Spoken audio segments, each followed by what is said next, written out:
Hey there, it's Todd from Mike's Camera. We're about to Skype with Kenta from Sony about their exciting new RX1r Mark II. Hey Kenta, Hello. how are you doing today? Very good. Long time no see. Yeah, long time. So Kenta is a product manager for CyberShot and Alpha cameras at Sony Electronics, and today we're going to talk about the exciting new RX1r Mark II. Yes. Tell me a little bit about it. Oh, there it is. Yeah, so I used it for the first time this weekend, and it's an absolutely beautiful camera. You probably know all the specs, but just give you a rundown. It Sure. does have the 42.4 megapixel image sensor, full frame image sensor, borrowed from the A7R Mark II. Mm-hmm. What's different is that it's a fixed lens design, meaning that you won't be able to change the lens, but you do have a beautiful 35 millimeter f2 lens here. So it's really meant for, I would say, the street photographer, more into photography more rather than video, compared to the A7R Mark II. But with it, a street photographer would love this feature as well, but the pop-up viewfinder. Oh wow. Right? Another key feature. And because of the new image sensor, we do have very advanced, very fast and precise AF as well, autofocus. So Right. 399 points, about 30% faster than the original RX1R, yes. Right. And yeah, just an overall very well built camera. Feels Tell me, very solid. that's really exciting. I think they're a very unique camera. There's really nothing quite like them on the market, full frame, compact. Tell me a little bit about the lens and the sensor being sort of matched to each other. Right. Yeah. So that's the critical piece there. So, you would ask yourself, why would I spend, over $3,000 on a camera body that doesn't, you can't change lenses. But with this camera, you can get the best image quality out of the 42.4 megapixels because what we do at the design and also the manufacturing level is we precisely engineer the lens so that it can fully utilize and keep the sharpness from corner to corner on the full frame. And also at the manufacturing level, you can adjust it so that the lens is perfectly flat on the sensor, so you get the maximum resolution from corner to corner again. Right. So, wow, yeah. having a lens matched to the sensor like that almost sounds like it would take a better picture than the A7R Mark II with an equivalent 35 millimeter lens. Right. So we don't officially comment on that, Uh-huh. but Sure. there is the potential to have better image quality. Yes. And than it's the ultra compact. I mean, there isn't any other full frame camera that fits in very quietly in a small little handbag. Right. And it does also have the macro capability as well with the twist of the ring right there, so you can get it up to about 16 to 20 centimeters for Wow. macro shooting as well. And the But- aperture rings on the lens are very intuitive and sort of almost an ode to cameras of the past. Right. Yeah, It even that's has a threaded shutter button as well, so a nice touch. cool. But overall, very, very fun camera to use. Yeah, it looks like it.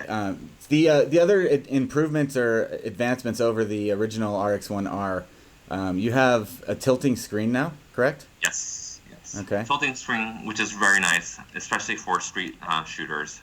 You do have the upwards tilt, like this, Okay, and also downwards tilt. like great. that. Get those high and low perspectives.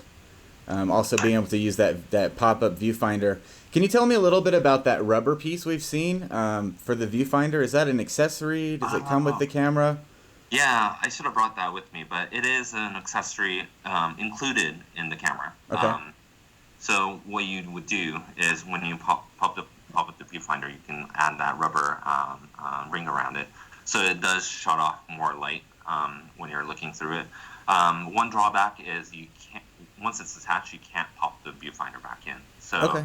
you won't, if you're okay taking it off and off Sure. and on, then that's fine. But it will be the finder will be sticking out if you keep the rubber on. Okay, I see. The original RX1 with the finder attached to the hot shoe I found a lot of photographers would just leave it on there Right. all the time.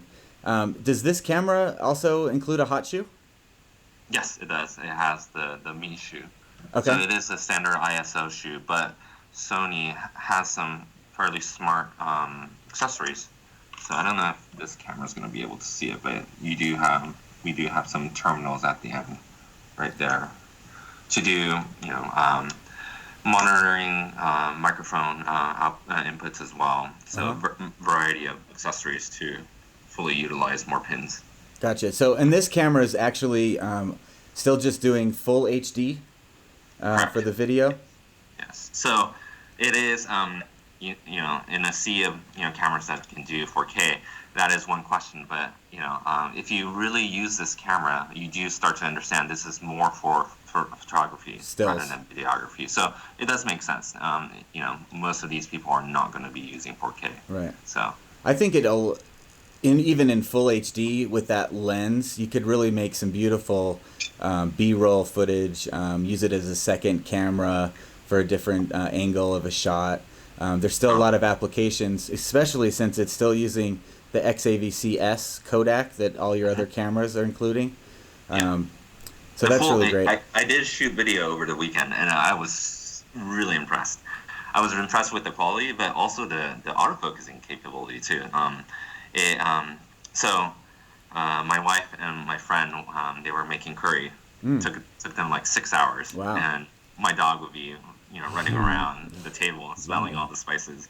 But it would just grab onto my dog, and even though my dog was going behind the table and stuff, it actually didn't lose autofocus. It didn't do this weird back and forth, where it lost track of the subject and then refocuses. It was actually very smooth. So yes, it's not a videographer's tool per se, but the autofocusing capability and the video quality especially is very, very good. So when you're just casually shooting video, it's a perfect camera to do that. Cool.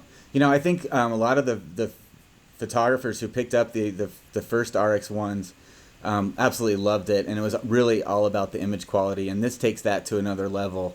But it also gives them some things that people really wanted that came out a little bit after the RX1, like Wi-Fi and NFC. So this camera includes that, correct? Wi-Fi, NFC, another cool one is IAF, right? So right. For the autofocus. Very useful, very fun. Yeah. So that's included.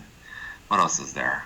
But yeah, the Wi-Fi NFC definitely does make street photography a lot easier too. Right. So you can post it immediately. How it works? Just tell them a second how it works. You download an app, right? It works on both. Right. So on your smartphone, we do have the Play Memories app. So just search Play Memories Sony, and it's available for both Android and iPhones. You can download that with Androids and with smartphones with the NFC.